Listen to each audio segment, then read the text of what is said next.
विजयनगर गांव में भोला नाम का आदमी था और उसका एक बहन भी थी, आशा, जो कि भोला के माता पिता मरने के बाद बहुत ही प्यार से परवरिश किया था। आशा, मैं कुछ काम से बाहर जा रहा हूँ, शाम तक मैं वापस आऊंगा। ठीक है भैया, मैं समझ गई कि आप कहाँ जा रहे हो। विकास भैया के घर जा रहे हो ना? अरे हाँ आशा, मैं वहीं जा रहा हूँ। भैया ठीक से जाना और अपना ख्याल रखना। इतना कहने के बाद भोला अपने दोस्त के पास जाने लगता है। कुछ दूर चलने के बाद अपने दोस्त के पास पहुंच जाता है। अरे मित्र, कैसे हो और सब काम कैसे चल रहा है? ऊपर वाले की कृपा से सब आनंदमय है, और तुम बताओ कैसे हो? मैं तो ठीक हूँ, लेकिन अचानक क्या काम पड़ गया जो यहाँ आना पड़ा? अरे मित्र, तुम तो जानते हो कि आशा अब सयानी हो गई है, और मेरा मन है कि आशा का शादी शहर में करूं, वो भी अच्छे खानदान में। मैं भी सोच रहा था कि आशा अब सियानी हो गई है, उसकी शादी हो जाना चाहिए। मैं गरीब होते हुए भी आशा की परवरिश में कोई कमी नहीं किया, ये बात तुम भी जानते हो, और आशा अच्छी पढ़ी लिखी भी है। अरे दोस्त, तुम चिंता मत करो, मैं हूँ ना। तुम जो सोच रहे हो वही होगा, क्योंकि शहर में बहुत ही जान पहचान के आदमी है। आशा बहन के लिए अच्छा घर और बर खोज दूंगा। तुम शादी कब कर रहे हो? दोस्त, तुम्हें तो मालूम ही है कि माता पिता की गुजर जाने के बाद मैं कितने गरीबी से गुजर रहा हूँ।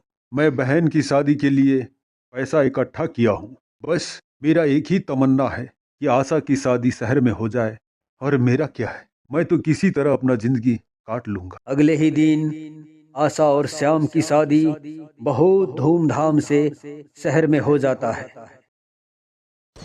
और भोला 1 साल बाद जब अपनी बहन आशा से मिलने के लिए वहां जाता है।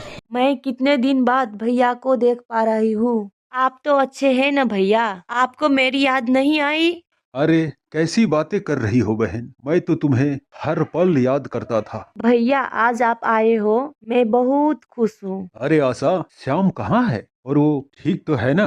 काम से गया है, आ जाएगा। तब तक आप नाश्ता कर लीजिए। अरे नहीं नहीं बहन, मैं बहुत जल्दी में हूँ। नहीं भैया, आप इतने दिन बाद आए हो, नाश्ता तो कर लीजिए। ठीक है बहन, तुम कहती हो तो।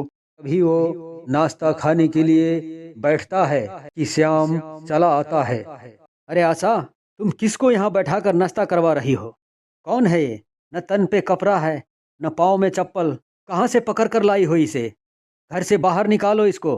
तुम क्या अनाप शनाप बक रहे हो श्याम? ये मेरा भैया है और गांव से आया है। तभी वो घमंड से बोलता है, अरे ठीक है, नाश्ता करवा दो। और श्याम वहाँ से चला जाता है। भैया, आप इनकी बातों का बुरा मत मानना, ये बहुत ही घमंडी इंसान है। नहीं बहन, मैं श्याम की बातों को बुरा नहीं मानता। बहन, अब हमें यहाँ से चलना चाहिए। नहीं भैया, आज रहिए, कल चला जाइएगा। अरे नहीं बहन, तुमको तो मालूम है कि घर पर मेरे सिवा और कोई नहीं है। बाद में मैं फिर आऊंगा। नाश्ता खाने के बाद भोला चुपचाप अपने गांव जाने लगता है। तभी आशा श्याम के पास जाती है। श्याम, मेरा भैया शादी का 1 साल बाद आया था। तुमने मेरा भैया के साथ ऐसा क्यों किया? पता है तुमको उनको कितना दुख हुआ होगा? मुझे मालूम है, इसीलिए मैंने ऐसा बात किया। ये तुम क्या कह रहे हो श्याम? अरे आशा, तुम्हारे भैया को ये मालूम होना चाहिए कि मैं एक अमीर आदमी के घर जा रहा हूँ। ना तो इनके तन पे कपड़ा है, न पैरों में चप्पल, पूरे शरीर से बदबू आ रहा है।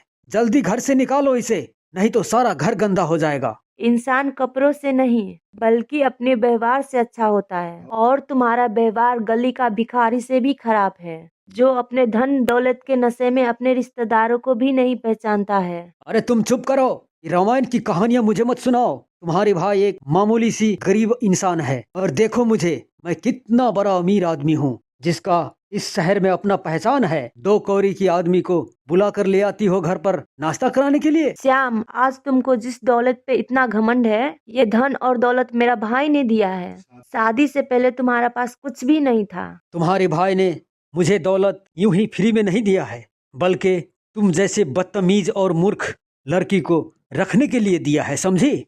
श्याम, तुम इस दौलत और पैसे पर इतना घमंड मत करो, ये तुम्हें किसी दिन बर्बाद कर देगा। पैसे के सिवा तुम्हारे पास कुछ भी नहीं रह जाएगा।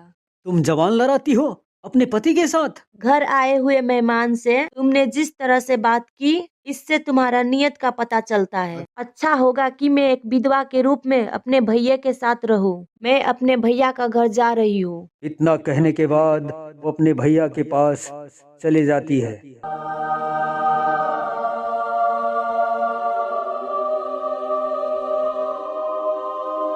अरे क्या हुआ बहन, घर पे सब ठीक ठाक है ना? आशा सारे कहानी अपने भैया को सुनाती है।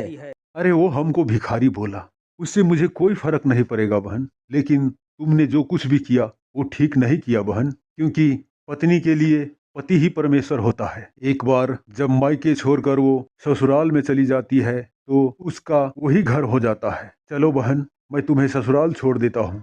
नहीं भैया, मैं वहाँ नहीं जाऊंगी, आपके साथ ही रहूंगी। बहुत समझाने के बाद आशा ससुराल नहीं गई और अपने भैया के साथ ही रहने लगी कि एक दिन आएगा जरूर लेने के लिए। आशा घर छोड़कर जाने के बाद श्याम रात दिन शराब में डूब जाता है और शराब पीते पीते ही सारा धन दौलत बर्बाद कर दिया। अगले ही दिन भोला का दोस्त विशाल श्याम को मिल जाता है। अरे श्याम, तुम इधर क्या कर रहे हो? अच्छा हुआ कि आप मुझे मिल गए। श्याम, तुमने जो भी किया वो अच्छा नहीं किया। अरे इंसान अपने बुद्धि और विवेक से बड़ा होता है, कपड़ों से नहीं। बस भैया जी, और शर्मिंदा मत कीजिए मुझे। देखो श्याम, मैं कल भोला के घर पर गया था। मेरे दोस्त ने सारी कहानी सुनाई मुझे। लेकिन अब क्या करूं भैया जी? देखो श्याम, मेरा दोस्त भोला वास्तव में ही भोला है। तुमने जो भी उसके साथ किया वो तुम्हें माफ कर दिया। ठीक है भैया जी, मैं अभी जाता हूँ भोला भैया के पास। श्याम इतना कहकर भोला के गांव जाने लगता है। आखिर कुछ दूर चलने के बाद ससुराल पहुंच ही जाता है। मुझे माफ कर दो, मैं अपनी किए पर बहुत ही शर्मिंदा हूँ। मैं समझ चुका हूँ कि दौलत और पैसे की घमंड ने इंसान को बर्बाद कर देता है। पैसा नहीं बल्कि हमको अपनों का प्यार चाहिए। ऐसी बातें मत करो श्याम, अरे रिश्ते में तो छोटी मोटी बातें होती रहती है। भैया जी, आशा घर छोड़कर चली गई और मैं आशा के गम में शराब पीना शुरू कर दिया और सारी दौलत शोहरत सब कुछ बर्बाद हो गया। कुछ भी बाकी नहीं रह गया। मैं पूर्ण रूप से बर्बाद हो चुका हूँ भैया। अरे कोई बात नहीं, जो हुआ उसे भूल जाओ। आज के बाद हम तीनों अपनी जिंदगी अपनी तरीके से जिएंगे।